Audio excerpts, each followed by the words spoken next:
MIT develops a robot that can grow like a plant when it needs some extra reach.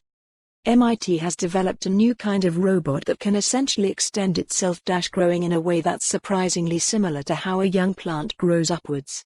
The way researchers accomplished this uses a robot that is crucially not a soft robot, which means that it can both extend itself to reach up to a previously unreachable height, or through a gap to a hard-to-get-at area, while also retaining the rigidity and strength necessary to support a gripper or other mechanism on its tip and do work like tighten a bolt, or manipulate a handle. This new robot solves a fairly common challenge for industrial and commercial robots, which is reaching into tight spaces or navigating cluttered parts of factories or warehouses. Most robots that are in service in industry today essentially need a wide open space to operate, and factory layouts are designed to provide these to accommodate them.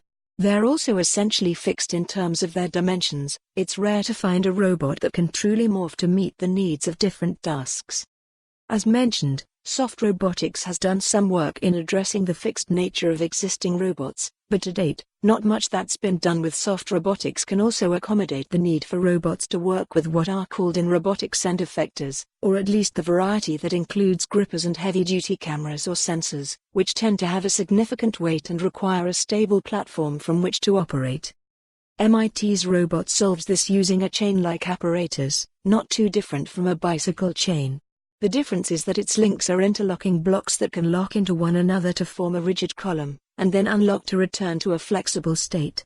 This means a robot could pack this chain-like appendage, loosen a container, drive across a factory floor to a bit of machinery, and then extend a growing arm inside the machinery where it otherwise wouldn't be able to reach to manipulate a control, or to point a sensor to check for damage, for instance.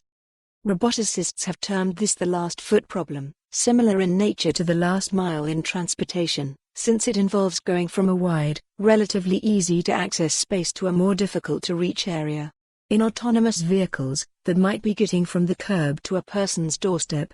In industrial robotics, it's about going from working out in the open to working in tight, confined spaces.